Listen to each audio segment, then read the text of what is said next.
Ooh, that looks tasty.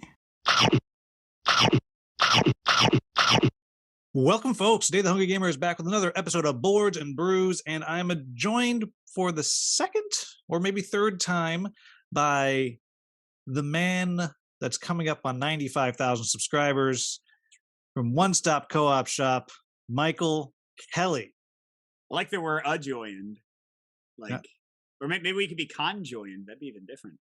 Ooh, is that like like twins? Yeah. Yeah, we're kind of far away. Connected, right? Well, yeah, I guess you are. We're different coasts. But hey, good to be back. Yeah. Yay. And you get to skip out on all the rapid fire questions with the one exception of, what is your brewed beverage today, sir? This is last time I was on, I think I was drinking whiskey or something else. No, it was like milk and Kahlua or something. Oh, I was drinking a White Russian. but without the vodka. You're like, well, coffee, Kahlua, yeah. I mean, that's still delicious. It sounds delicious. It's delicious. Yeah. So this time I literally went out with my son and sitting in the car while I went inside. My oldest son, he's allowed to be in the car by himself.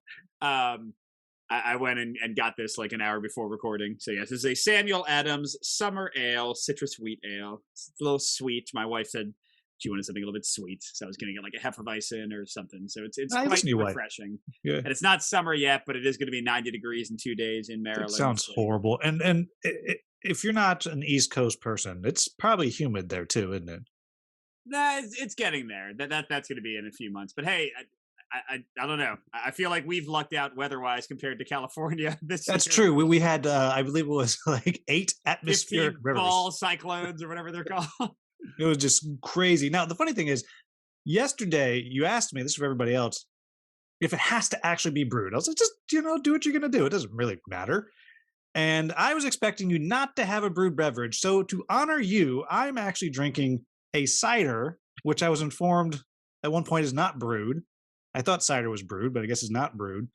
From my favorite brewery, Fort Point, out of San Francisco, who still is not sponsored this podcast. And maybe one of these days, someone's going to be like, he keeps mentioning you. Why don't you send him a beer?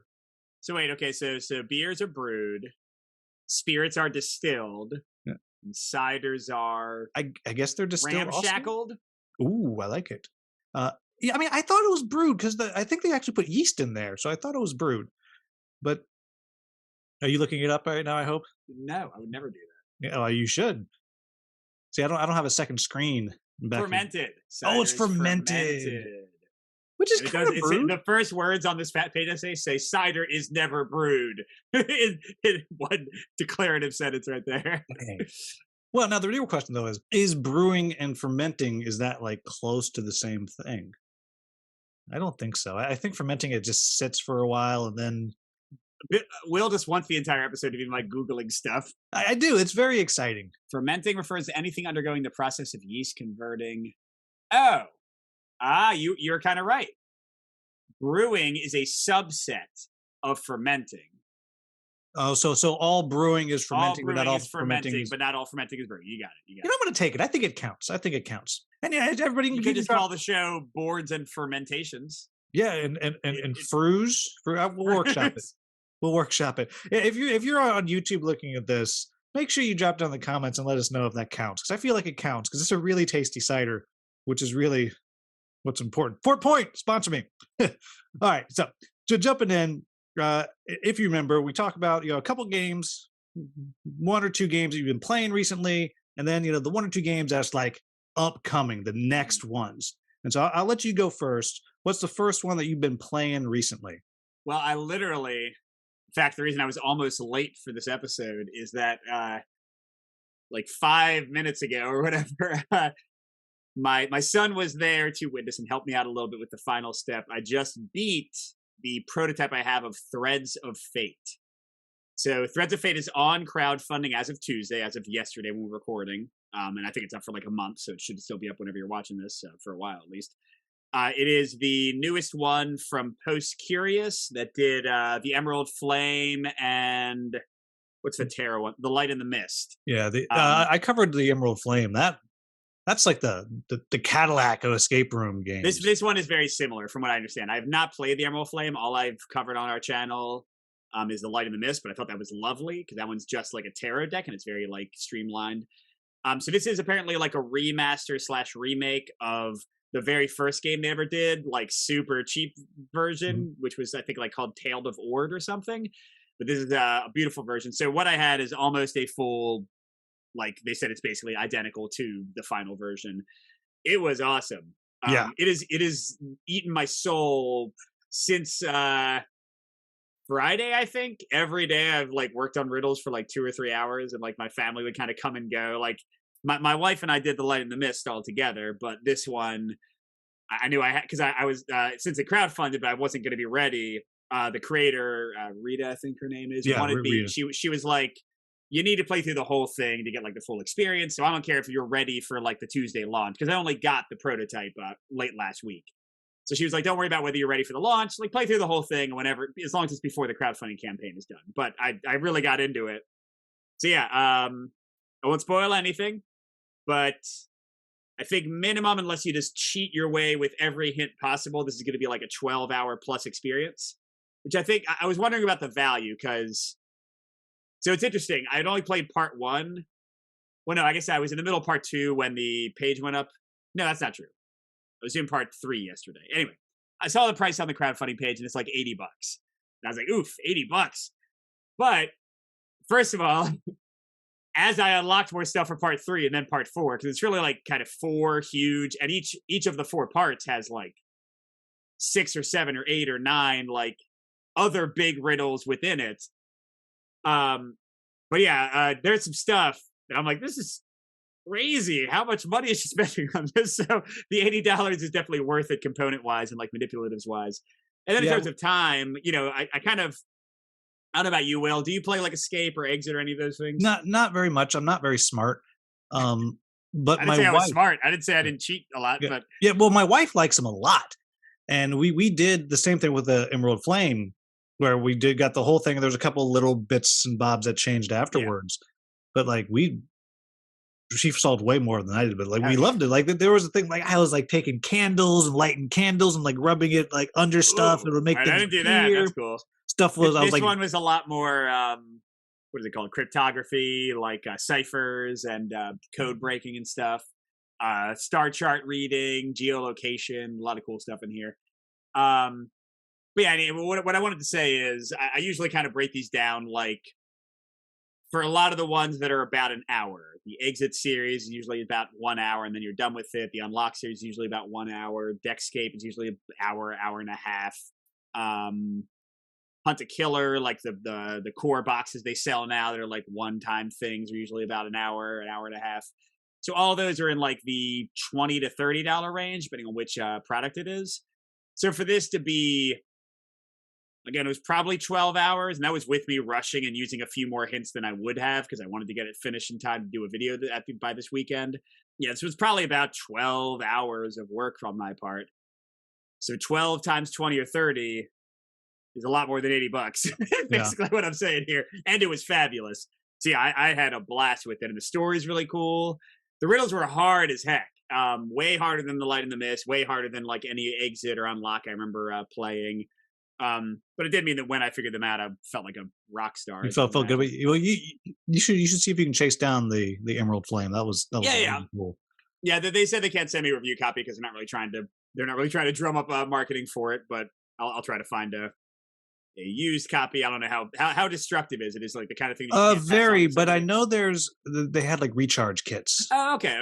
Then yeah, I mean, either way, I don't mind buying it. I like this company, and they've sent me 2 review copies of games that I've really enjoyed. So yeah, I fell off their list. I guess it wasn't important enough, but that's okay. It was really hard. Like it was really hard for me to do. All right. So that was Threads of Fate, by the way. All right, so my first one is one that's been sitting on my shelf for not too long, and it is Fire Nation Rising from the Op, which is the reskin of Thanos Rising, but it's Avatar. Avatar, Last Airbender. That's cool. I like Last Airbender a lot. I don't like Thanos Rising or any of the other Risings I've played at all, but I like Avatar a lot. Then you probably won't like it either. And so it's it's one of those crisis management games is what I call them, because otherwise I'm always saying pandemic style game, and but you're putting out all the fires. Crisis management is better, right? You're putting out your fires, trying to do the one big thing, maintaining so the game doesn't beat you before you can solve whatever the big puzzle is, whatever. A lot of dice chucking. You're building a tableau of heroes. Along with it, there's three different. You can go to the Earth Kingdom, the Water Kingdom, or the Air Kingdom, and you're dealing with either people you're recruiting Mhm. or the villains that are there trying to hurt you. And what's his name? Ozai? Is that the name of the big bad The boss? Fire Lord is Ozai, yeah. Yeah, and so he's a huge thing in the middle, and he turns and faces a kingdom, and that kingdom gets attacked, and everybody gets hurt. And you're going to lose if 10 people die. Like 10 of the characters from the show, if they die, you lose. And if you can, when you get to the eclipse, the final missions will come out, and if you can beat those before you die, you're going to win. You know, And already this sounds more interesting to me just because I love Avatar so much. And don't get me wrong, I like Marvel, but I feel like there's a lot of Marvel in every way, shape, and form trying to uh-huh, shove its way into my brain. Whereas Avatar, it's like unless I go and watch the old show or watch Korra, like there's not and we'll yeah. read. I have we have like the graphic novels. There's not as much to dig into there. Now, I don't know if Thanos Rising uses dice or not. I think it did, but I don't remember. It's been Yeah. many a year. But the dice that it uses, one of the dice are, I'm showing just you, like the dice are really nice. These like, Yeah, they each are of nice. the different, colors which go with the, the elements. But it's a Yahtzee style, and you're rolling your dice, and you get more dice based on the characters you've recruited. That Some will sounds give you dice. familiar for Thanos. Yeah, it's probably somewhat the same, but you chuck a dice trying to match symbols, and maybe you can manipulate them. It's very very simple. It's pretty fun. It's not. It's about as light as you're going to go in that style of game. Like there's not a ton going on. I wish Yeah, it had more kind of final quests you could do. There's three, and you have to solve three, so it's always going to be the same three. yeah. By the way, I'm looking at an image of Thanos Rising, and yeah, it's got custom embossed dice, looking kind of similar, except with different symbols, more Avengers-y Okay, symbols, I guess. which makes me like this more because this like the dice makes sense. Like you got fire, you got air, you got Mhm. the four elements. Like what do you have in the other? What do you got? Punch, blast, fly. Energy, You know, uh, gauntlet, ninja power. ninja power. I could probably Yeah, some ninja powers. like Black Widow, she's got ninja power. Yeah. You know, But yeah, I mean, I love Avatar. So, and my kids like Avatar. It might be enough for me to. I don't want to buy a Rising game, Will. What are you doing to me? yeah.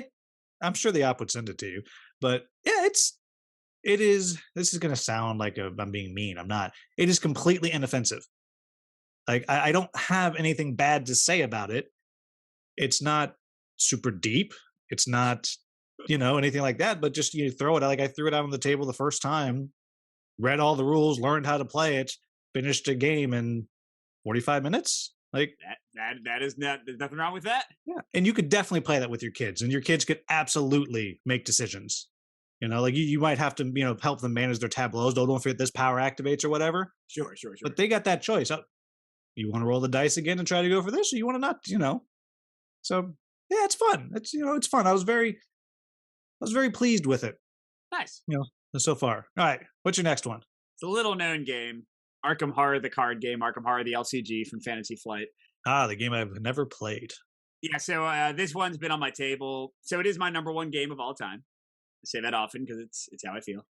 And Now, have you it's blinged it remained out?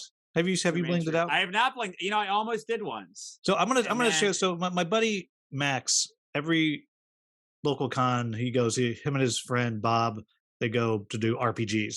But at the small local cons, you either get into the game or you don't, and you don't know until like the moment if you're in. And so when they don't get into games, they get together and they play Arkham Horror. And he has these like nice plastic tokens with like yeah, metals like embossed into it, and just these Etsy like laser cut yeah. boards. It's Colin has similar stuff like that. It's funny to compare Colin's playthroughs of the game versus mine, because mine is like bare you, bones. while driving down the freeway in the back of a pickup truck, basically. Yeah, but yeah. So Arkham's been on my brain. First of all, I got the crazy idea to do a review of every cycle, every like full campaign. So I did. It's been kind of a random order. They sent me. Do you know, Will? They've been like repackaging all the old, like it used to be like you'd have to buy like a bunch of like boosters to get like the full campaign. Now they're repackaging them as like full sets. Oh, that's lovely. Yeah, it's Makes it so much actually easier. somewhat And not insane. it's way less money if you add up how much it would have cost to get everything in the past versus now it's like 20 or 30 bucks less. And on top of that, they have all the like campaign stuff in one box you can buy, and all the more characters, more cards to build your deck with in another box. So if you like the campaigns you have, but you just want to have more deck construction options, you get that one. If you just want to do more story, but you already have 50 characters, and who gives a crap if I get a few more, you can buy just that one. So it's a really nice model. But yeah, so they sent me the box for the Forgotten Age, like the redone one, which is like a middle campaign. It's like the fourth campaign I think I want to say they came out with, third or Do all fourth. the campaigns string together, or No. like just Totally, like totally difficulty? separate. I see. Yeah, so I started with that one randomly just because that's the one they sent me like a giveaway copy of. But now I'm going back to the beginning. So I just said Night of the Zealot, which is the like core game, little 3 scenario campaign. And then I'm gonna do Return to Dunwich or Dunwich Legacy, whatever it's called. So yeah, so it's been great. I just played the newest standalone, which is called Fortune and Folly, which is like in a gambling casino, and like you gamble in it, and it's kind of fun how they did it. Like the encounter cards also have poker values on them, and like you're manipulating your poker cards and like redrawing. I don't know. I had a good time with it. So yeah, nothing much new to say. It continues to be my favorite game, and I think most people have probably already seen it and heard of it or played it themselves. But I still love it. It has stood the test of, what is it, like 5 years since it came Well, out? 6 years? 7 years? that's it. Really, that's it. Oh, I thought it was out longer. But yeah, I I know want to say like 2016 here. I'll look it up while you talk. Yeah, I know. I mean, the people who like this game are just almost in a cult themselves about it. Like Yeah. just love it. I've never played other than that, when Bob and Max are playing. Sometimes I'll walk by. Oh, let me draw a token. Without fail, I always draw the worst Oh, so token. you've never played it? Nope. I've drawn some tokens and had them get hurt or killed. Wait, you're going to Gen Con too? Is that right? No, I can't because Okay, they changed never my mind. school schedule. Just Origins. But I may be it back out your way All right, this I summer. can teach you Arkham Horror, but yeah, it was 2016, so it's remained my favorite game for 7 years. That's, I think, not a, with how many games we play, that's not a small task, you know. No, that's big time. Especially that you're out buying more of it, which Yeah, well, they've started sending me stuff, which is very nice. But I had up till that point bought probably, oh my god, man, don't probably do at it. least You're gonna hurt yourself. 800, if not $1,000 worth of stuff for it. Yeah, Wow. so it's got to be my favorite, right? It's like self-fulfilling Yeah. prophecy. I got it. Well, that's one of those things. That's like in that case, Red Dragon has to be my favorite game because I have all of it. I love it. I love the game, but would I say it's my favorite game? No, but I won't. I've never played that one. I know we're going Wow. to talk about all the other games. I've played basically every other game in the universe. I've never played the actual like competitive, like play card, take that money gambling one. Yeah, it's fascinating to me because in general, take that's not my jam, but like that's literally all the game is. Yeah, And so I think. I can get on board with it. It's Is it quick? um it it's not long if you're smart enough not to play with like 12 people. Okay, fair enough.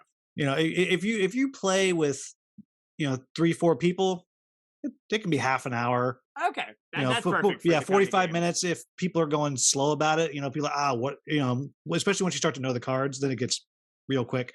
Sure. Yeah, you always have that one person you're like, oh gosh, just pick a card. No, we're not going back. Just pick a card. Just come on.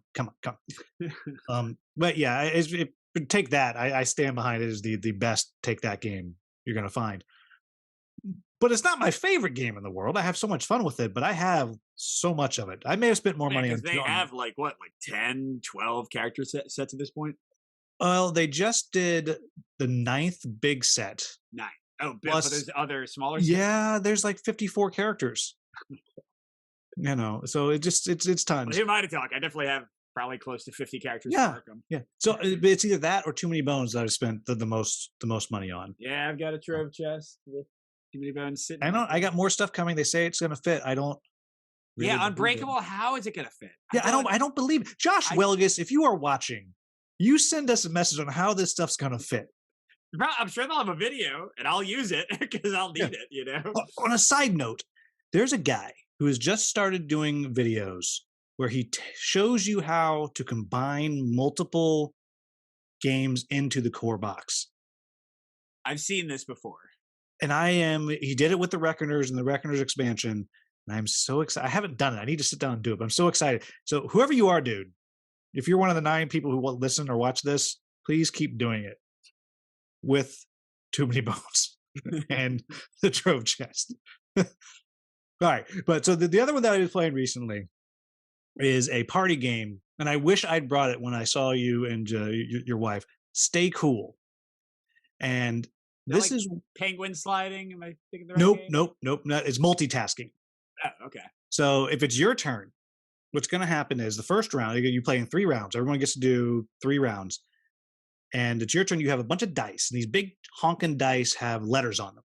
The 2 white dice have all the vowels and Y. The others are random sort of other letters, that you need.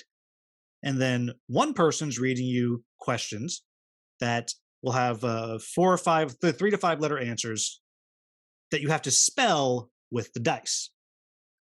You told me about this. Yeah, and someone else Yeah. is asking a question you have to answer out loud, all at the same time, and you have 2 minutes to do it. And sometimes the dice questions will be, it won't actually have you answer a question, or it'll be something like, order the dice in reverse alphabetical order based on the color of the dice.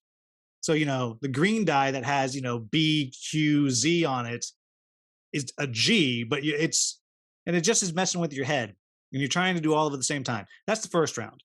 Then the second round, you also have to tell the person to flip the timer, or you don't get your full 2 minutes. So every 30 seconds, you have to tell them to flip. And the last round, you can't see the timer, and you have to just feel it and tell them to flip it. So, of course, if you flip it too early, you've now lost time on the next one. It is ridiculous. And everybody's, I'm good at multitasking, because the answer is no, you're not. Like, no one's good at it. And it's fantastic because it's very clear. It says if they get it wrong, you repeat the question until it'll be some question that, my favorite was happened to my wife when we were just playing. The question was, how many dwarves are there in Cinderella? It's 0. Right. But because it's the pressure, she's like, 7. How many dwarves are there in Cinderella? 7. How many dwarves are there? It just, you just can't. Oh, it's so good. It's like $20. Like it reminds me, just in like the kind of increasing pressure in the time management and like the changing rules each round of the Time's Up. Is that what it's called? I think it's Time's Up, where first, so you have like clues you're trying to give. The first, and you go through the same clues. The first time you can say whatever you want. The second time you can only say a single word. The third time you can only do gestures. Does this sound familiar to you at all? Yeah, I haven't played that, but I've played other versions of that. Like, yeah. You know how like Werewolf was like Mafia. Yep. It's called like Celebrity or something. Like the last turn, you just have to like I used to play Eat Poop You Cat a whole lot before I was like, oh, now it's called Telestrations. Got it. Wow, this Eat Poop You Cat. Goodness gracious. Eat Poop, comma You Cat, like a command. Imperative. Oh, okay. Eat Poop You Cat. See, now that you've said it correctly, now I understand. All right. So everybody, if you like stressful party games, it's so good. That sounds fun. It's ridiculous. All right. What's on your table next? What's the next one coming? Oh, what is the next one? Hold on a second. Let me pull up my spreadsheet. I got a lot. All right. Well, you're spreadsheeting. I'll jump in with my next one. So I got a twofer. One, because literally people are coming over in an hour to play Wander the Cult of Barnacle Bay. I've talked about it so many times. Yeah. We're going through the whole campaign. I love it. It's great. Whatever. And then just personally, my next one is Battle for Greyport. I've just had a hankering to play it. So it's on the table. I'm just going to bring it out, sit back here by myself, not talk to anybody, and just play. Which another one I've talked about so many times. Another game I love. So, all right. Mr. Spreadsheet, what's your next one? Yeah, so the one I most maybe want to get to the table is Wonderland War. Have you played that? Wonderland's ''S War. Yeah, I've heard great things, and so the only negative things I've heard about it are, one, it's like long. Yep, super long. And the other one is that the game trays make no sense as far as like the organization. I've heard yes, everything fits, but like why like this? Well, I didn't get the deluxe version, so I found peasant. I found somebody selling it on Facebook, and I got a copy because it's out of It's like between printings, and the Yeah. new version is going to deliver, and they only do deluxe now, so I don't know if there will be a retail version. But yeah, I only played it once. Competitive.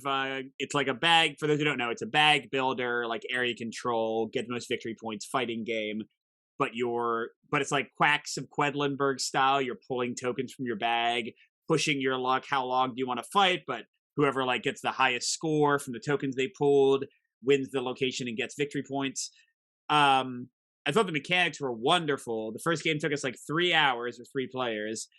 I think it would be faster. I don't think it would be fast though. I think like we could certainly get it down to 2 hours, maybe 1.5 if we're like For longer games, something that we've been doing, some of us lately, is we literally like, we're going to play for speed, and just it's just what, make a choice, go. And sometimes that is so satisfying. Sure. And I bet this is a game like that too. And I got to say, I don't know about you, I love the way the game looks. Like this, it's like a drug trip. Yeah, it's Manny Tremblay who did the art for all the dice throwing stuff. And I think he's done I think he might have done Radlands maybe too. He does a lot of like the stuff for what's that company? Did Radlands Roxley? and dice throwing. Roxley. Yeah. I feel like that's a name that, it's a, and again, this is not an insult, but it's like the second tier of board game to, artists. Like, Tool is always up top. Quanchai, he's like the next tier down. I like his work as much as Quanchai or Ian. I'll say that. I agree. For its own style, like I would say he's like Quanchai and him are very stylized. Tool is very stylized too. What am I talking about? I love all their work. They're all great, but just when people say, "Who are your favorite artists?" Ian Tool, Vincent Dutrait, and then like the people who are going deep, they'll be like Manny Tremblay. You're like, you're right. But the reason it's all going to be on my table is because I've designed the framework of a solo / fill in a 2-player game automa for it. So you'll be able to add the bot to any size game? I'm suggesting it for 1 player and 2 players. I think once you have 3 or more players, you're already good. So why do it? Like in the actual game rules, 2 players is the only mode where you have to have like a variant. So I just want to avoid that.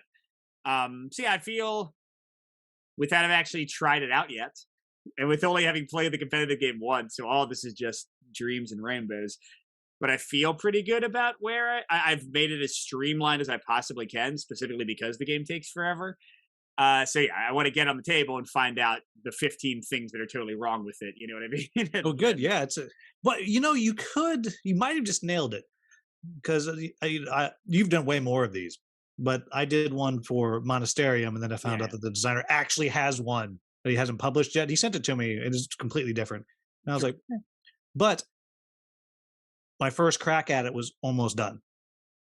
Like, and then meanwhile, like one I did for Coloma, that was like 37 iterations before I even put the first one out. But so, you might have just nailed it. I'm confident you nailed it. It's perfect. I feel good. James Hudson, buy it. That'll happen. But so we'll see how it is. Once it's decent, I'll share it around for feedback. I just revised my Exceed solo mode, Exceed the fighting game. Oh, no, we all know. We all remember that inglorious victory in the 3 Idiots. Hey, it was glorious because it's a great game. But the latest season was such a struggle because it's 19 new characters. For context, when I did Street Fighter, I think it's like 12 characters. The Shovel Knight season is like 8 characters or 9 characters. So this was a lot, but I feel pretty good. I think it's working the best it's ever been. So solo modes, and I'm actually designing like a real game at the same time, so it's all a lot. Yeah, I can't wait to trash that in my Kickstarter preview. That'd be fine. It'd be be honest, however you feel. That'll be you know what we'll have Mark Dainty, you, and me. We'll get him all liquored up, and we'll talk about the whole episode. What are the problems with this game? I could do that. I did a. I couldn't do that to Peter. I couldn't do that. I could do that to you. I couldn't do that to Peter. I did. What did I do? I think I did a review of Salvation Road on our channel and talked about everything I thought was actually good in the design that we had done. Everything I thought was bad. It was more mixed and bad than good, I think. Because I still have it. I still have it too. Actually, I got 3 more copies randomly. My dad I forgot that he like just in a show of support had bought 3 copies of the Kickstarter a while back, and they were just sitting in his basement. And he's like, "Hey, you want these?" I was like, "Oh, sure," because I only have 1 copy left to my name, and they're hard to find. It's funny. So I just found out with Lunar Rush. For anybody who doesn't know, my brother designed Lunar Rush, and my mom bought so many copies. She's like, "Well, this person they could use a copy, but they probably don't really care, so they just get a core copy." Like, just she bought like 15 copies. That's different. She's distributing 15 copies. She is a game store now. That's totally different. Well, another guy I know, great dude. His name's Doug. He's a great dude, possibly with a board game problem, and he loved Lunar Rush so much.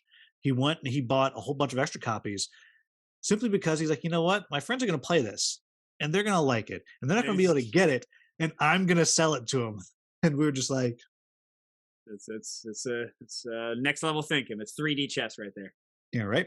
All right, now here's what we're actually talking about, because I got a review copy of a couple of the Valeria games, and I was talking about it, and then you made a comment about why they all Valeria, and then we got into this whole idea of the companies that have these shared game worlds. And so I came up with 4 of them after thinking about it. We have the Valeria games. Mm-hmm. We have, I don't know what the world's actually called. I'm gonna call it Greyport. That's the Red Dragon Inn universe. Yeah. And then there is Ulos, which is the role player adventures, lockup, and cartographers. Cartographers. And I don't, and the new one, some area control game. I don't know what it's called. It just recently funded on Kickstarter, like half a year. The Goblin one technically part of it too? Yes, Goblin Vault is also part of that world. And it's I feel bad. The designer of the other one used to be a local guy. Now I feel bad. I can't remember. But another one.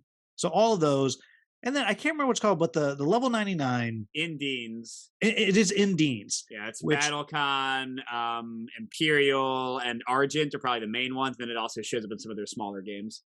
Yeah. So all these companies, they have all or a lot of their games in this world. And so it's kind of jump in just as the kind of broad idea. Do you like the idea of having a company? It's like, these are our games, are in this world or not? What do you like? What do you not like? Where do you land on this? Because at first you were like, that's stupid. And then you thought about it. Well, but I do like these games. So I don't know where you actually live now. So disclosure, I know of Red Dragon Inn. I've looked a lot of stuff in it. I played Greyport. And I played, was it Tales from the Red Dragon Inn? Is that what the car was? Yeah, Tales from, and you know what? That might be a slightly different because that's legitimately all the same characters. Well, and that's what and it's the same thing for Indines. So Indines has the same characters helping you on your trains in Imperial, has the same characters being the fighters in Battlecon, and has the same characters working at the like magic school, the university, doing stuff in Argent. And I mean, for Indines, I literally have a lore book that I bought in the most recent Kickstarter. Can you push your glasses up before you say that, please? I have a lore book. I have a lore book of deep knowledge about all. If you're just listening, he legitimately had glasses right there waiting to put on to do that. So I wear glasses, but they don't go well with my giant headphones. Go watch the YouTube just to see the giant headphones, everybody. But yeah, so I have a lore book with all these characters and like the history of the world. So I will say I've only played a single Valeria game, but I don't remember there being characters in the one Valeria game I played, which makes me think that's probably not a focus. Am I correct in that? Yeah, so I've played 3 of them now, and I have one more that I haven't gotten to cover yet. And there are no, as far as I can tell, necessarily like repeated people. Yeah. And they don't necessarily have anything special about them, though the tower defense one might dig into that, that's one I haven't played yet. But yeah, it's just like it's like a vibe of a world, like this kind of medieval world. It's got the same artist. For me, the big difference is Level 99 has put a ton of like narrative work into Indines, and they clearly care about this world and have thought about it, like in the way that like a novelist might. You know what I mean? Like they have fleshed out backstory that many of us will never know or care about, but it informs choices and all these things. And when they put this character in the new game, They know, oh, that character's about that. Here's what their power should be like. You know what I mean? Like there's like a thematic cohesion and consistency.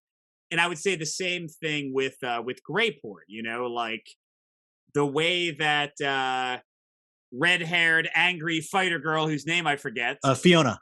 Fiona, the way she Sorry, let works me in push my Greyport, glasses up. yeah, That's clearly Fiona. you know, like Fiona can like dual wield weapons really easily, and then in the Tales from the Red Dragon Inn, she's dual, and I bet she's a violent kind of fighter, angry type in the drinking game too. You know, so 100%. yeah, so And the same thing in Greyport. yeah, so Yeah. those are out of the four you named, those are the two that I like. Whereas Ulos, I've played basically every game except for like the Goblin one. And there's nothing connecting them. It's just them being like, hey, let's have the same art style, and we'll also use goblins. And don't get me wrong, like none of this is a judgment of whether I like the individual games or not. We're just talking about like the universe.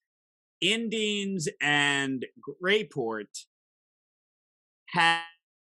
It's like Marvel. It's like an IP almost. Yeah. It's like Well, it's and fun the to funny- see that person again. And there's Yeah. none of that I'm aware of in Ulos or in Valeria, right? No, and I agree with it. I'm on the same line. What has me excited with Red Dragon is because just when you play the original game and just the fluff text and the art and the pictures, you start to know who these characters are, Right. and then you get to go use them in another game, and they're acting in the serious way, exactly how they do in the tavern when they're Right. blasted drunk. And I know people are like excited. Like when I knew they were doing Tales from Red Dragon, I was like, hold up. Like I told my wife, and she said, well, Gog better be in there. And I asked them, like, is Gog in there? Like, yes, people would kill us if Gog wasn't in there. Like that's serious passion that people have. The same reason after playing Imperial Spells in Steam, I went and I looked at Argent the Consortium, and people who've been following, I spent all this time recently. I was like, I want to buy it now. I'm not going to buy it. I should buy it. And then Level 99 just sent me one, and I'm super excited after playing once, just because I like these characters. I want to muck around with them. Yeah, and they're designing games within these shared universes that are character focused. Mhm. For better or worse, let's look at Ulos for a second. Role player is character focused, but a character you make, there's no consistency. You know, like they can't just give you a character. That's the entire point of the game. Right. Cartographers has nothing with characters unless there's an expansion that does it. The Goblin Vault game, from what I saw in Jason's preview, has nothing with characters. No. Role Player Adventure has great characters. I love those characters. I'd like to see them in something else, and maybe they'll do that at some point. But the character that you're playing is another, could be from Role Player. Yeah, like right. So it's again, it's not a knock on the game, but when somebody's like, hey, it really is a big thing. And again, I'll compare it to a favorite IP. Like a storyline I like to follow, characters I like. You know, when you said Fire Nation Rising, I was like, ooh, I love those Avatar characters. I would play that game and see all my favorite characters. And maybe I want to buy this game that I know I won't like the mechanics of because I'm seeing my favorite characters. You know, when somebody's like, hey, Level 99 is doing another game in the Indines universe, I'm at least going to give it a look because I want to see what they do with those characters, and I'm probably going to buy it. I'm probably gonna my first play in my can't help it. I'm gonna be nicer to it in my head. Yes, I want to keep playing Gog. I want to keep playing. Yes. I don't know the names of the ones from Indines, but I want to see what they're gonna do. Yeah, but then compare it to when again, nothing against the company. I love their games. When the role player people say, "Hey, we're gonna do another Ulos game," it means nothing to me.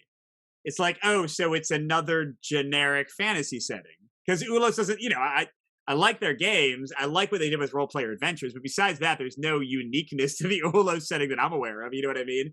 And then what is the Valeria setting besides just generic fantasy? It's just a generic kind of medieval fantasy-ish world, which, and I feel the same way with Ulos as I do with Valeria.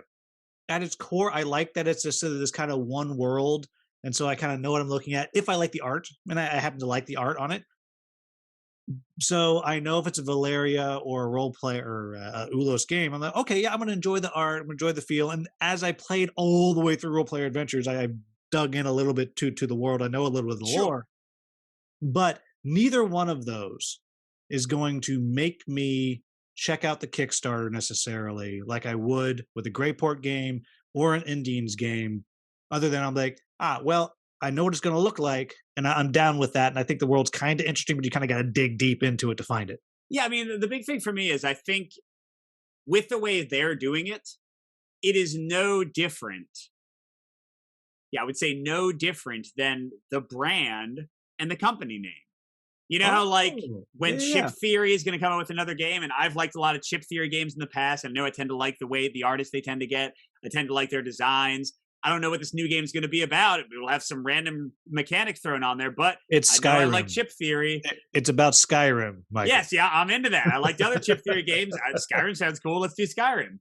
So it's the exact same thing. Like the fact that they call it Valeria, all that means is I'm never going to memorize that company's name. What is the company, by the way? Who makes Valeria?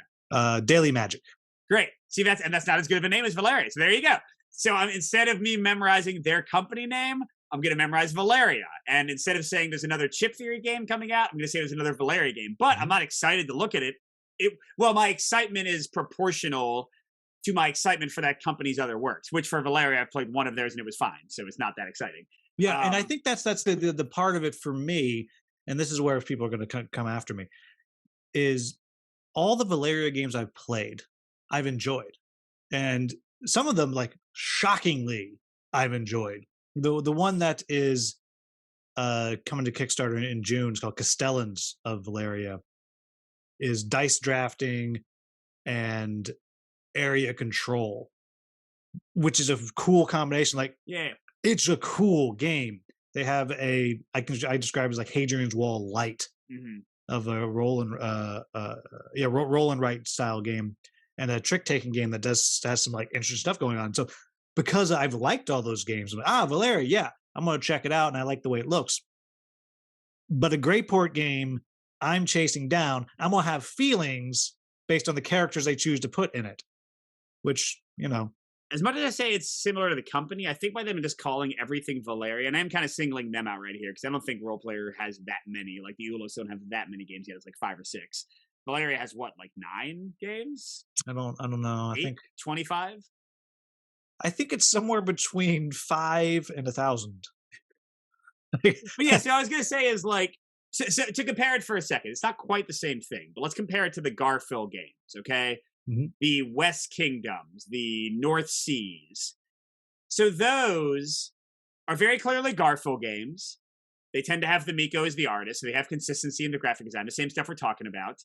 Not really like characters. I'm not like excited to see like the theme perpetuated again. But they have a brand recognition and they have like a somewhat shared universe. So there are 3, it's a trilogy, West Kingdom games. Mhm. It's a trilogy, North Sea. And that gives me more confidence. Let's say I don't like all the Garfield games, but I now have a love just for the West Kingdom. One of the West Kingdom games worked really well for me, but the North Sea didn't. I'll buy the next West Kingdom game because of that. I'm tied to like the trilogy. I'm tied to the subgroup, the grouping within this company's works.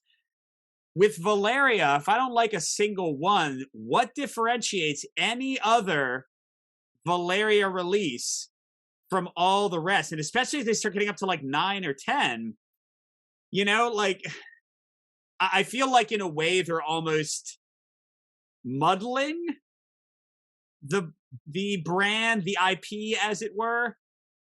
I mean, if you love it, then it's great. They're core fans. They want to keep on getting them to buy things. Here's another Valeria. You liked our previous work. But again, I don't think that's getting them anything more than if they just had their company name attached to it. Yeah, I see what you're saying. I would look at rather, them. like you said, this one is dice drafting. If like all the ones that were more dice based were like, those were Valeria. And all the ones that were more like card based or more like tactical battling, or again, I've only played one of them. But Which one did you play? I have to know. Which one did you play? What was the first one? Oh, I didn't get that one. Is it Shadow Kingdoms?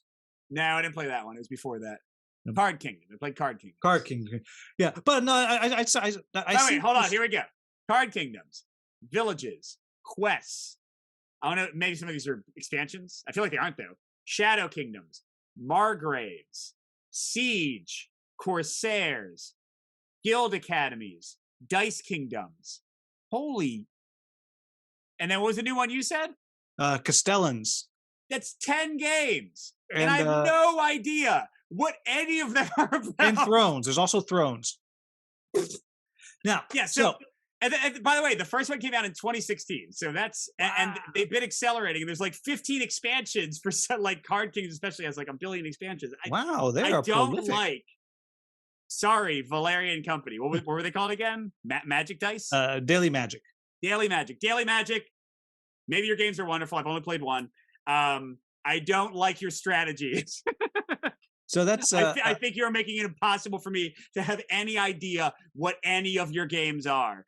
Just put it out there. So that's interesting. I'm gonna dive down on that a little bit because the way I feel about it, and I'm curious if I would feel differently if the first one I played I didn't like, but I really liked it, and the second one. Hold on. Actually, let me interrupt you for a second. Mhm. I just got a thought. Did it I hurt? do think it is damaging in their case with so many games that are kind of a Euro-ish sensibility to do this. Because if you compare it to a company that has a very strong corporate IP, like Lacerda and Eagle Griffin, okay? Like let's look at like all the Lacerda games in Eagle Griffin. The fact that they don't have a consistent theme makes each game feel more unique and memorable, right? Yeah, because their unique theme is Lacerda. Yeah, well, exactly. But when I say like On Mars versus CO2 versus like the Getaway one, what's like the Escape Plan? Yeah, Escape Plan. Like those are very unique themes. So even if I don't remember the mechanics, I remember the theme. If I remember the mechanics, that's also good. But when I look at Margraves of Valeria versus Corsairs of Valeria versus Siege of Valeria versus Crown versus Castellans. Yeah. What's memorable there? If I haven't played them all in an active way, which one is the dice drafting one again? Dice Kingdoms and Castellans. And Castellan. There you go, Castellans. I thought you said you hadn't played Castellans. those. So it seems to me what you're getting with the Valeria. I'm gonna come back. Don't worry, Ulos, you're not off the hook. It seems to me what you're getting with it is you're getting an understanding of the graphic design. Sure. You're getting understanding of the art, and either you dig it or you don't. And then the rest of it, it's just you're back to, for the most part, like any other game, right? But a lot of companies Mhm. like to go back to the Eagle Griffin, like Lacerda ones. It's probably going to be Ian O'Toole, and it's probably going to have like similar graphic design. You know what I mean? Like, I think a lot of companies have used, or with Roxley, it's going to be Manny Tremblay, and I'm going to like the art. You know what I mean? Like, I don't need to have a shared universe to have consistency in illustrators and graphic designers. A lot of companies have that. Yeah, I don't know that I find the Valeria, like, clearly I think we both agree, Indines and Greyport, that IP is a bonus. I think we both agree. It is a net positive that makes me more interested and excited and gives me more joy in exploring when I first open the box. Valeria is neutral to me, and the reason it's a slightly on the positive for me is because I happen to like the Miko's art and the goofiness. Sure. Now, on the other hand, I know a lot of people that don't like it because it's so weird and goofy and stuff, and so for them, it's like a warning, just don't even go there. Yeah, so the word Valeria is run far away. Yeah, right. Yeah. Which so that's interesting. I should see if I can talk to the people who run it just to kind of find out what they're thinking with it. Maybe they just have a really big contract with the Miko and they're like, I guess we're doing this. I don't know. Well, I mean, even if they stop working with the Miko, after 10 games, 11 games, you think they're really going to be like, hey, our next game is called Valeria. Valeria, exactly. Like, nah, man, they're committed. Their company is Valeria now. I don't care what it says on the masthead, Now let me come at Ulos for a minute.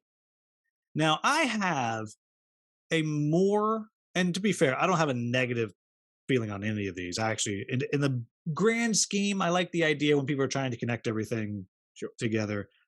I feel like Ulos is trying to connect their games in a way that I don't think works You know, like I get it. The Goblin Vault is the game that apparently they play and lock up, and you actually in role player, you go to the thing. Do Role player. lockup? Yeah, I thought that was cool. You didn't think that Yeah, was it, cool? I it, thought that it, was it was cool. neat, but yeah, I don't know. It felt like it was a little. It feels a little forced to me, and I think it's because I don't care about anybody in it.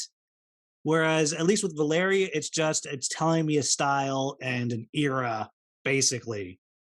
But for Ulos, it's like, oh yeah, Goblin Vaults. Okay. Oh yes, this is a game that they all play in the lockup I mean, the with weird thing for goblins. Ulos, how different would it have been if Role Player Adventures was the first game? And I don't mean like how different would our reactions have been. Mhm. I mean, how might cartographers or the original role player, those things look different? And maybe not at all. Because if I remember correctly, I think they said that Role Player Adventures was kicking around in their head before they even designed the other games.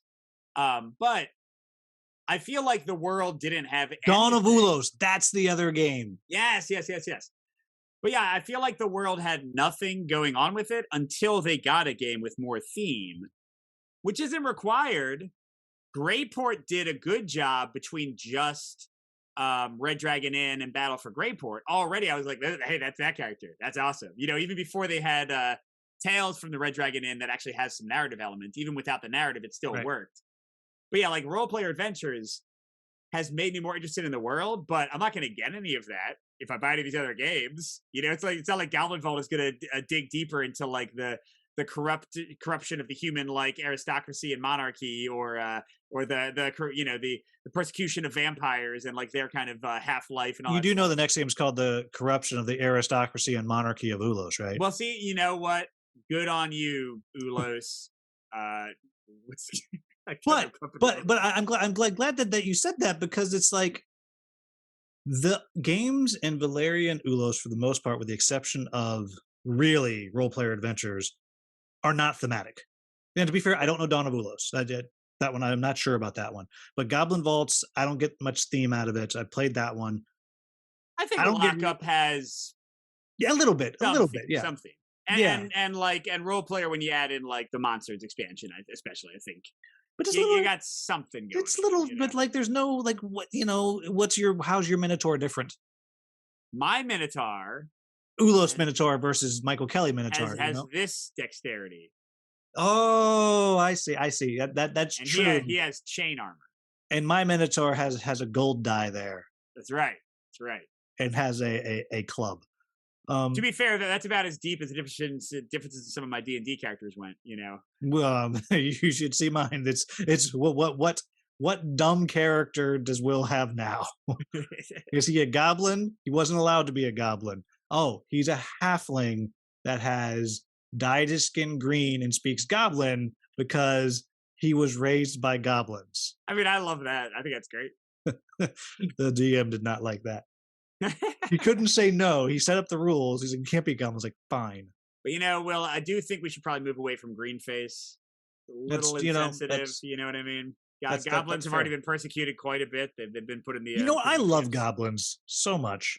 I actually, in my League of Dungeoneers video, I pitched in the video to the designer of League of Dungeoneers, like, I want a mercenary, I want the Hungry Goblin, and I sent him a whole backstory, and it might be in. It That'd be might awesome. be That'd in. be awesome. But so now we're digressing into nonsense. But it seems like and everybody seriously, but down in the comments, I want to know your thoughts on this. It seems like the difference of what makes it to us successful or just fine, because I'm fine with Valeria, I'm fine with Ulos, like, but neither of them are going to make me buy necessarily. Is the two are character based, and we care about the people in the world, what they're doing in the world, versus it's just a backdrop. Does that sound right? Yes. Well, and again, I would even go beyond not. I would say I'm not fine with Valeria. Yeah, it's true. You are because passionate. I think they have muddied any chance of me ever like knowing anything about any of their games. I am bringing so many Valeria games when I come to visit. I mean, I would love to play some. I thought Card Kingdoms was fine, and that was the first one, so they might have gotten better since then. You know what I mean? Yeah, I bet. I think you'd probably like Castellans. And do you like trick taking? I love trick taking. Oh yeah, you would definitely like Thrones. That's the trick taker. Yeah, you definitely dig that. Thrones of Valeria. You definitely like it. But is that one not announced yet? No, I think it's out. Oh yeah, it is. Never mind. You're right. Yeah, yeah. That's a good trick taker. I really dig that one. No solo mode. It's a trick taker. Hey, I covered 4 Northwood solo trick taker. Great Okay, solo trick name taker. 3 more solo trick takers. There's like CRT or something like that. That's supposed to be good. Are you just throwing letters No, together? there is actually one that we talked about on our Discord. Those are the only 2 that I know. So Yeah. All right. Okay. The Crew, if you close your eyes. Can you go ask one of your children to come downstairs and kick you in the shin? They are asleep, sir. Uh-huh. For everyone just listening, we just had to pause for him to be quiet and listen closely to see if there's little feet running around upstairs. I don't hear anything. We're probably okay. All right. So, everybody, as always, this is a time for our channel membership bump before we get into our last game. And this is something you can do on YouTube. There is either, if you're on a computer, a little join button down below, or you can go to the description and click on something if you're on your phone. And it's just a way to support Hungry Gamer. Helps me pick up games that you actually want me to cover. That's how we did Dungeon Universalis, because you guys wanted it. And helps get me to conventions and all that. And it's as inexpensive as 99 cents. Check it out. It's amazing. Mike is shaking his head like it's amazing. Tell us it's amazing. I fully support this. You should do it. Yeah. Does One Stop Co-op Shop have a membership program? Or just the Patreon? Yeah, we just have Patreon. No, basically, it's Patreon without you having to go to another website. That sounds not better, because I love our patrons. Oh, your patrons are awesome. I'm not going to throw our Patreon under the bus. No, you shouldn't. I've almost joined your Patreon so many times. Hey, at this point, if you do, there are like 35 bonus videos. I do 2 a month, so it's a lot of extra content. Well, and the big thing that and you also get it with me too, is with Mike's Patreon, is you get an extra chance to win on his Shelf life and all the other contests. Yeah, his contest. And I realized, like, wait a minute, I actually won, and I didn't even take it, so I don't really need the extra vote. Other than I get to feel magnanimous. I'm like, no, give it to the runner-up, sir. Yeah, I'm trying to remember what they picked. Did I tell you what game they picked when you? No, I forgot. Okay. I just hope they're happy with it. I'm sure they are. Because you had literally nothing I wanted. All right. That's how my personality is too. Nothing you want. That's not true. The rest of your family is awesome. I would hang out with them anytime. They are pretty cool. All right. So our review game, side note, when is your wife's graphic novel coming out? So the novel might be first. The thing is, the graphic novel, yes, my wife is a writer, illustrator. The graphic novel has been under contract longer, but it's still in the preliminary phases. So she has the cover, but she hasn't started like actually drawing and inking like all the final chapters. Whereas the graphic novel is done, and she's got an offer from her first publisher. She's just waiting to see what other publishers offer before she decides who she's going to go with. So it's possible that her novel will be out months or a year before her graphic novel. No, everybody, check back here, because I'm going to be pushing it. Yeah, if you want to look her up, she's like V Kelley Art, Kelley. Her stuff is ridiculous. With my little things on YouTube and my little attempts at game design, she's way more creative than I am. And she did the art actually on Salvation Road.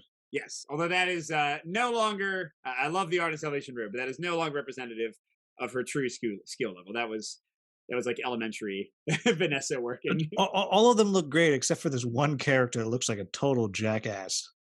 Oh, the one that's me? Yeah, that's fair. I'm telling you, if Mark Dainty and I don't get the annoying loser survivors like as a duo, if you ever make more of those, we're going to be upset. That'd be fun, actually, to have a pair of survivors.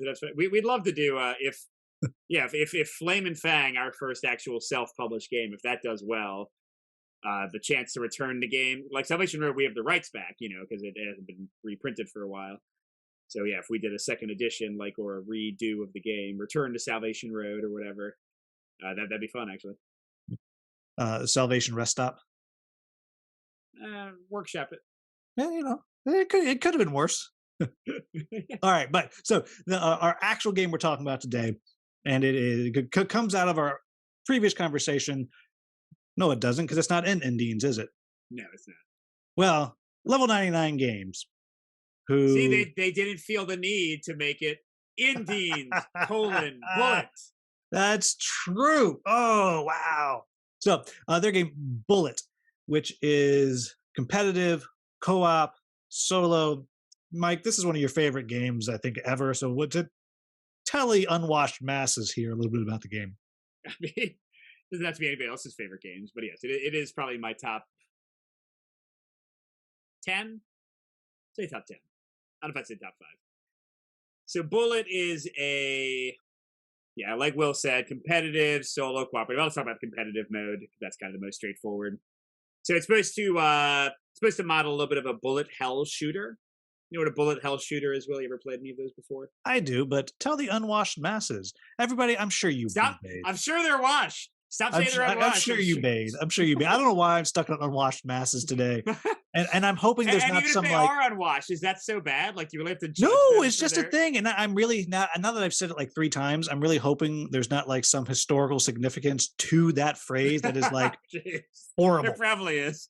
But yeah, so bullet hell shooters are like a video game. I can't think of any examples, but it's where like tons of all the games that we played like at the pizza shop when we were like kids. Like a Gradius or Metal Slug. Sure. Yeah, Metal Slug I would count as a bullet hell. So it's trying to model that. It's not really that, but it's kind of trying to be that. But the idea is you have your unique character. You have a grid. This part is actually more like something like Dr. Mario or Puzzle Fighter, Super Puzzle Fighter Turbo, or Tetris. Bejeweled in that things are dropping. Like not actually dropping because it's a board game, but you know, they are like you get these bullets sent to you, you pull them out of a bag, and they drop down into this grid. And then you use your action points to move them around and try to set a pattern to shoot them back at the other player. And then they're going to drop on the other player and they're going to shoot them back at you. And using your unique powers and your patterns and all that kind of stuff, you're trying to not run out of lives before they run out of lives by having too many things fall too far in your grid. That's the basic idea of competitive. Solo co-op has a boss mode where like instead you're trying to shoot the boss while defending against their attacks. That's kind of the only difference. And yeah, it's I'm somebody who loves kind of like not super long strategic planning, but more like in the moment, puzzly tactical choices. Like, man, how can I optimize my use of these limited resources? So the like movement of the bullets and setting up the patterns is just candy for me. As is kind of a hallmark of level 99. We talk about their character focus. Each of the fighters and each of the bosses is very unique, with usually very few things that actually change, but it has a kind of a cascading effect on how different it is to play that character. So like kind of matching them up against each other is a ton of fun.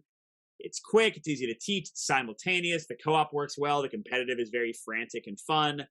It has a timer for competitive, but it's totally optional. You don't have to use it if you don't like timers. So yeah, that's sort of my pitch. It is one of my favorite games. Not high strategy. It's not a Euro.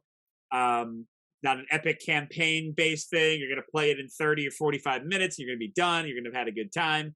Which for me, honestly, as much as Arkham Horror is my number 1 game, that's still like the majority of games in like my top 20 are in that 30 minutes to an hour, one-off, great variety kind of playing games. Those are like my bread and butter. Yeah, but Bullet it's a fun game. And I talk a lot about my favorite 2-player games, which is a very short list of games. I'm like, no, that like I will tell anybody, Dice Command, absolutely. Skull Hollow, absolutely. I know you don't like Skull Hollow as much as I do. I think it's fine though. I think it's cool. And Bullet should probably be in that list too. It's really, really fun. And what makes it work for me is also the co-op mode, which I think is very good. And again, people who know me know that I don't get to play co-op because my wife loves it and hates playing with me because she is way better than me. She's just like, you are messing this up. Go away. Let me play your character. And it's funny. I told Level 99 this because I sent them a video. Because I'm sure you do this, or maybe you do this too. If I talk about a game with any substance, I will always let them know. Yeah, and generally. Yeah, and after, well, I guess if I talk bad about it, I don't. But well, it depends. That'd be funny. It's like this company's terrible. Hey guys, I did something about you. I like to let them know that they sent me a review copy and I did something with it. Yeah, always that. So Yeah, even if it's a negative review, what I'll often do, sorry to derail for a second. If I did like a playthrough and a review, I'll be like, here's my playthrough. Crickets. No mention of the review video. If they happen to see it, that's fine. If I happen to say the game's terrible, that's fine. Yeah. And it's so I'd sent them something because I just played Argent the Consortium once. And I mentioned I've almost bought that game a million times. Yeah, yeah. And that's like literally the only level 99 game like that, and like one of their tiny box games that I've not played. I've played almost everything. I think is your general disdain for Euros. I think this one you might like because it has so much interaction in it. It's possible. But I played it and I was like, it was one of my best things I did at this convention.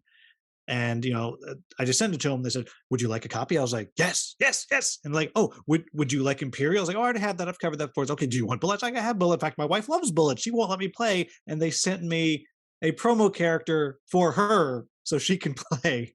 Huh? Which one did they send you? Oh, it's over there. I can't. I'll grab it. Is it a cat or a little girl? I think it's the girl. Okay, yeah. So she's the one that I did a charity video for, because all the proceeds from her sales went to mental health charity, which is pretty cool. Oh, that is cool. Except for yours, I bought a copy, Will, to help mental health charity. What did you do? I said yes when they said, "Would you like to give this to your wife?" So you didn't help mental health charity? Is that the I am a school teacher, Michael. I help mental health as much as anybody. That's true. Good point. I feel the same way. But yeah, I think it's a really clean game. Now, I have not gone as deep as you with all the expansions. I got the deluxe of the base game and this one other character, and there's a lot of gameplay in that much. Oh, yeah. And you've got another like 12 characters? Yes. Bullet Orange was 4. That one I don't recommend that strongly. It's fine if you just want more stuff. And then Bullet Star is another 8, just like the base game. I mean, it's a standalone, so if you can buy Heart or Star. Star is fabulous. I usually actually, except for like very beginner gamers, I recommend Star first because it has even more variety in the characters. So I think it's going to take you further in terms of like fun, interesting matchups and things. Like one character, Will, you know the game well enough to understand what I'm talking about with this. One character, the Filipino chef, she reverses the entire paradigm of cards and patterns. So she has set patterns on her board that she can use as many times as she wants, and they never change. And to move bullets, she has to discard the cards from her hand. Whoa. So the limits, so she has super limited bullet movement, but can go crazy with patterns if she sets up enough of them. She is so, and the boss, because it's like a chef thing, is ordering up.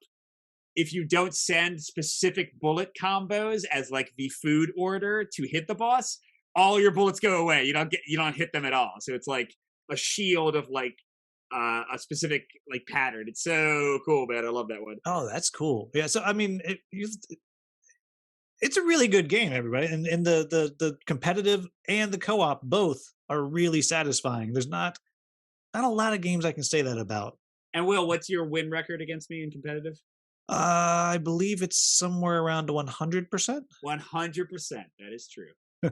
No, to be fair, it was like the second tiebreaker or whatever for the win. And I believe. Wait, is that right? I thought you beat me. In my mind, you crushed me. No, it was like at the best for me, the first tiebreaker. It might have been the second tiebreaker, but I think my brother also beat you, which I think makes my family 100%. Yes, yeah, that's true. Yeah, Will's brother came over, and yeah, I don't think I've won. I play Bullet competitively once a year. I think I might have only. In the last like 3 years, I might have only played you and your brother in competitive Bullet, and that might be the totality of my Bullet competitive plays. I mean, in some ways, I almost feel like it's easier to be good at Bullet competitive because at the end of the day, you just send as much crap as you can. Sure.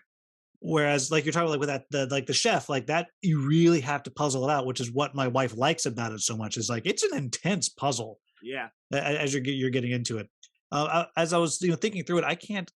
There's a lot of games I have that are not a lot. There are some games that I have that are competitive and co-op, but I can't think of many that I legitimately like both modes. Like Rise of the Gnomes is a game that I love. It was my number 3 of the game of the year, but I don't care about a competitive.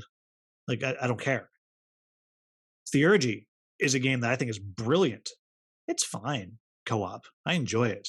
The Crisis at Steamfall. That's the only game I can Hmm. think of that I enjoy both modes.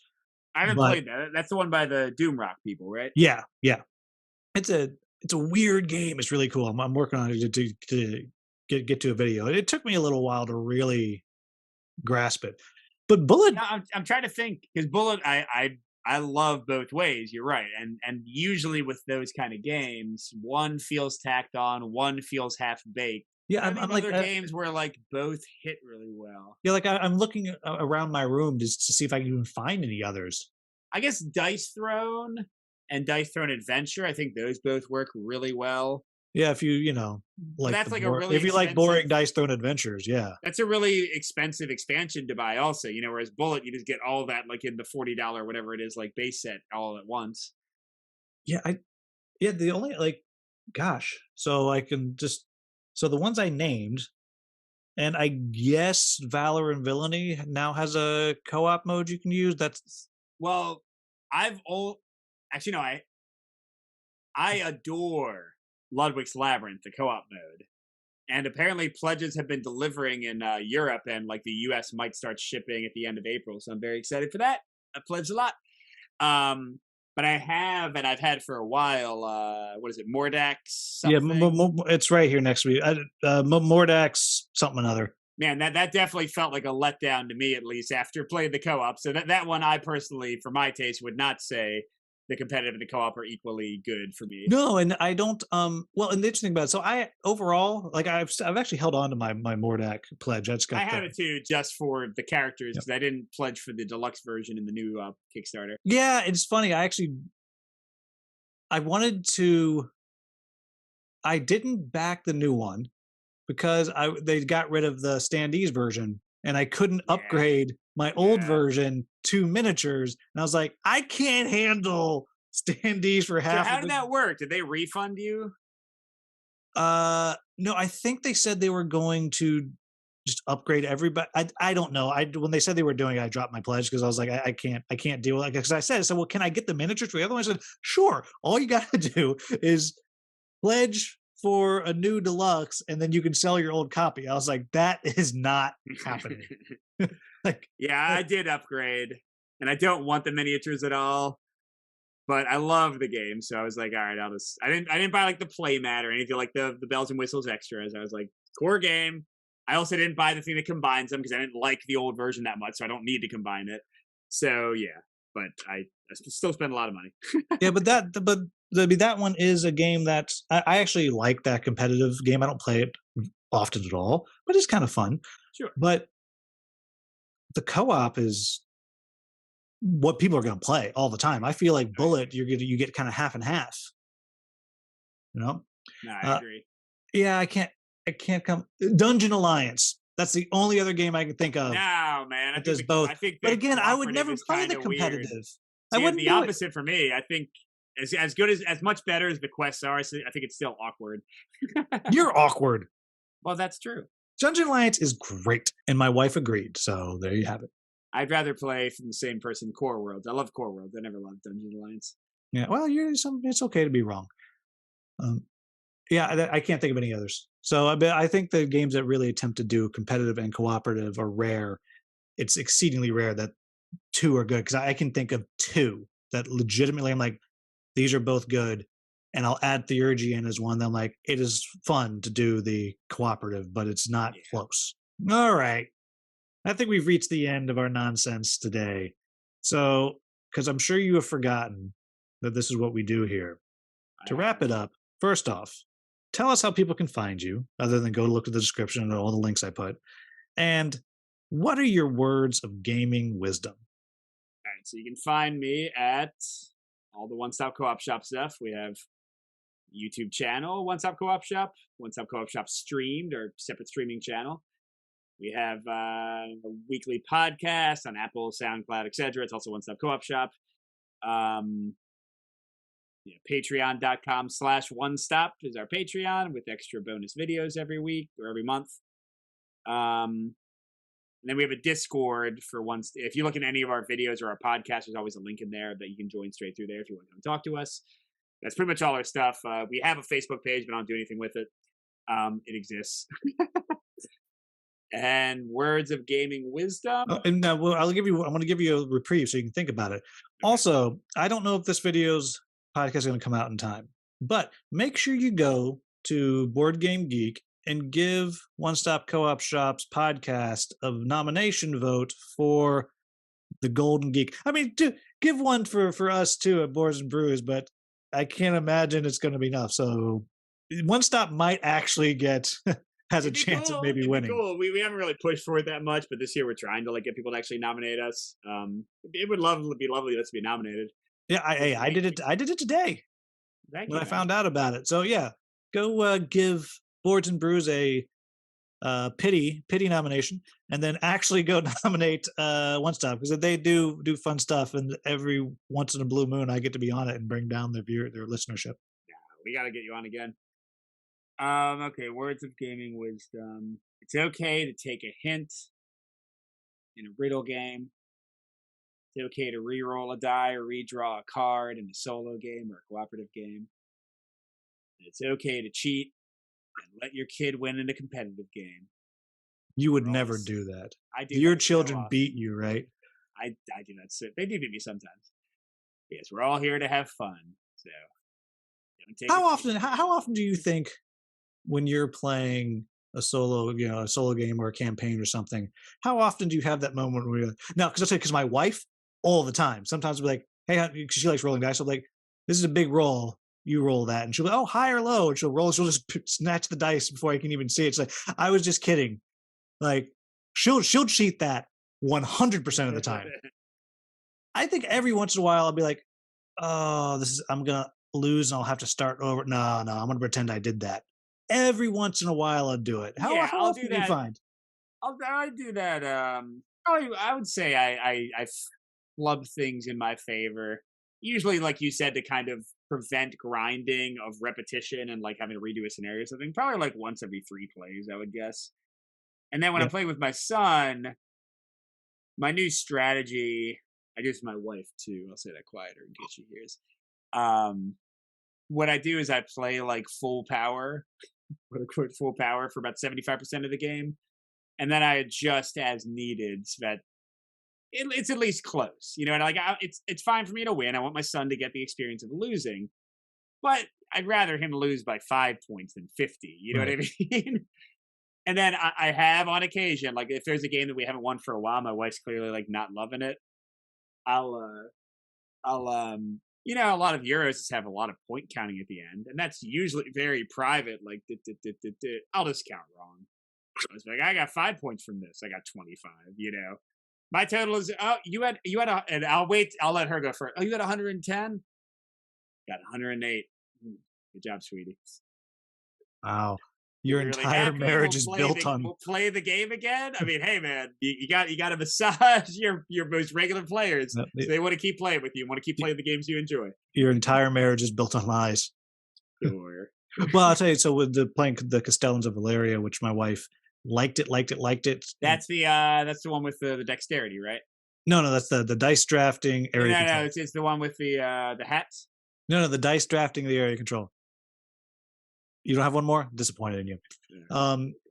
But she liked it until, because it's a 5-round game. In the first 3 rounds, she just her lead was increasing a little bit each time. Yeah. The last 2 rounds, everything that I had put into place paid off, and suddenly, the final score was I don't know, it's 130-ish points or whatever, and then suddenly I went from losing by 12 to winning by 22 or something. Yep. So Will, if you had accidentally miscounted your points and she had won by a little bit, would she play that game again with you more likely? No, only because in this one, she saw the writing on the wall, and right. What I'm saying is, if the final round didn't play out that way because some of those things didn't happen accidentally, Maybe, but it's so hard to know because like she'll play Red Dragon Inn and just get whooped and it's fine. She'll get crushed in Bunny Kingdom. So in general, every Mhm. game I play with my wife or my kids, I will make sure they win the first game. Because that is the only way. I'm being totally honest here, and I know some people are going to say I shouldn't do this. That is the only way for me to get the unvarnished opinion of whether they actually want to play the game again. Without, because neither my wife nor my sons are good losers on the first time they play a game, and if they lose a game, they are very unlikely to want to play it again. That's just Yeah, my yeah, consistent experience. yeah. In general, my wife's admittedly is not the best loser, but she's like legitimately actually been working on it. Like she's like legitimately like getting better at. It. But what'll always get her is if like we're playing co-op games, if there is the potential to just lose. Like I'm looking at the loop right behind me. Yeah. If you have terrible luck Yep. and some bad planning, And everything just comes out in the exact same shunt of that little yep, tower. which doesn't happen a lot, but it can happen. Like it happened once, and she's like, "I'm done. I hate it. I'm not playing again." And that's fair.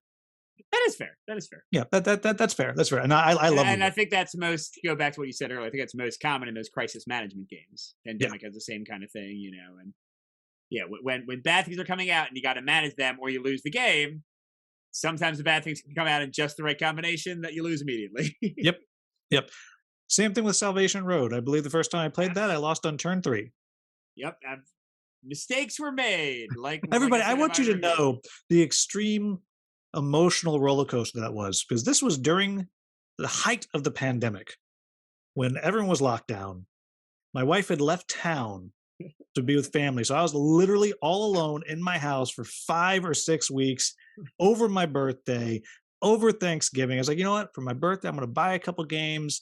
I'm going to buy my buddy Mike's game. I'm going to buy this game. I'm going to play it. I set it up. I learn it, and I lose on turn 3.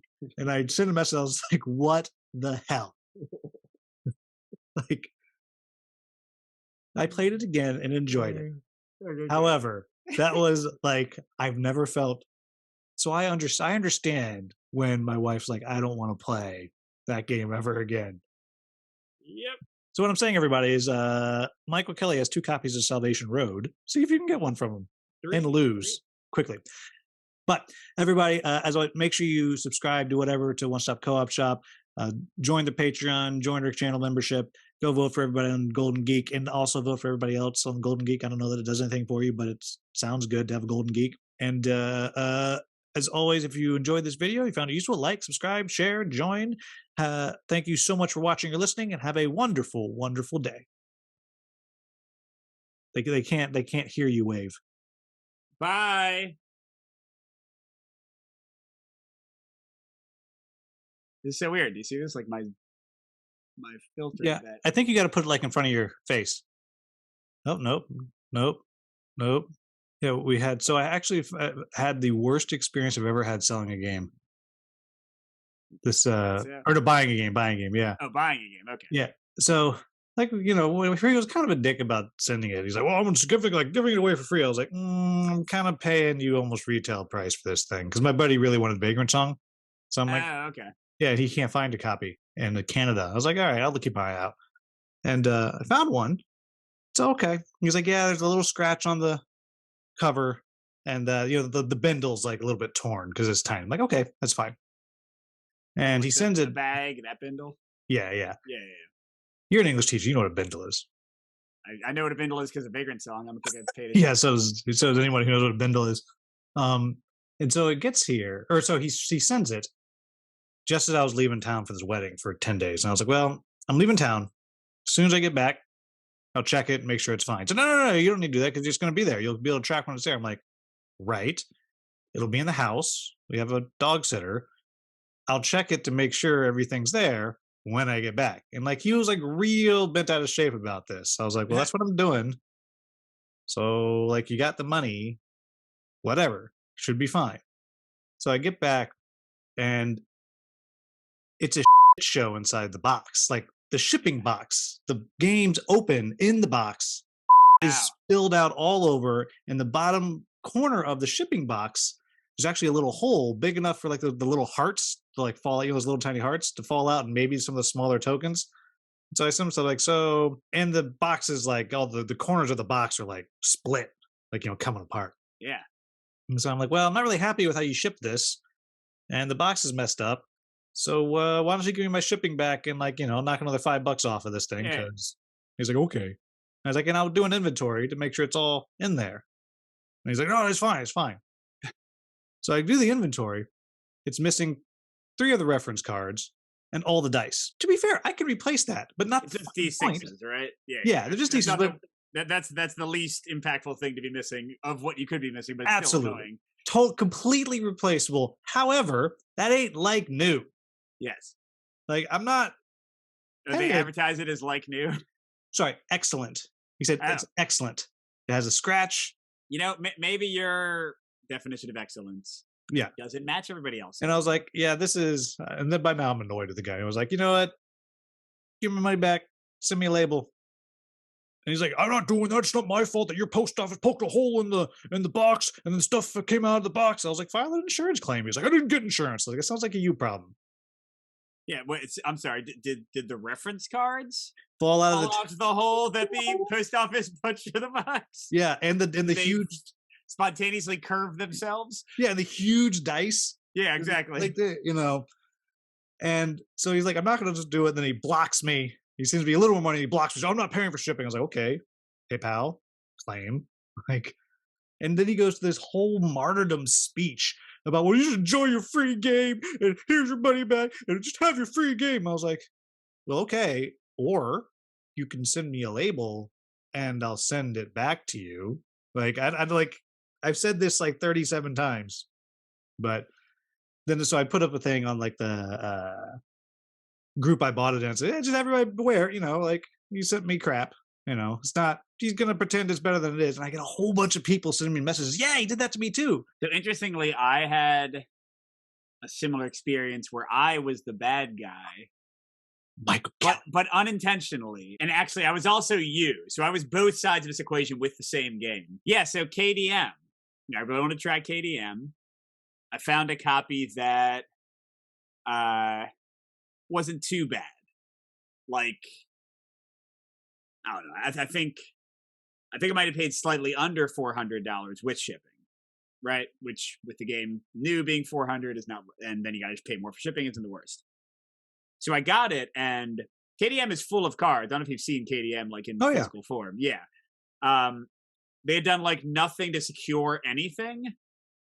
So the box was like all junked up. Every card was everywhere. Every token was everywhere. Pieces of random miniatures. I couldn't tell what mini was from what. Like they weren't even put together. Screws, some were not. Some were put together. Some weren't. I wasn't even sure. Some were like from expansions. Like it was a total crap show. So the guy was nice. He gave me like, I don't know. I probably after he gave me some money back, I probably ended up paying like $150 for the game. So it's a great price for KDM. Yeah. Then I played KDM a lot. And then I wanted to sell it on to somebody else. And in their defense, I had never done an inventory because I don't usually do that. You know what I mean? I don't count 1,000 or whatever it is KDM cards and like and track down what every sprue of each miniature is. Yeah, like it would have taken it took me like an hour and a half or 2 hours just to catalog this Vagrant song. Like, and it was I sent it to the new person, shipped in a lovely way. But then they emailed back and they're like, hey, you're missing this miniature, this and this miniature, you're missing this card, you're missing this card. I was like, So I think in the end I was like, whatever, it's free for you, because I didn't want to worry about it. I certainly didn't want it back at that point, you know what I mean? So I was like, yep, there you go, free game. I do not care. So, I paid $150 for the privilege of playing KDM many times. And then just the rest was a loss. And the privilege of not taking 20 hours to sort it. Exactly. Yeah, so, I'm going to pay $300 to not sort this for you. That'd be nice. Yeah.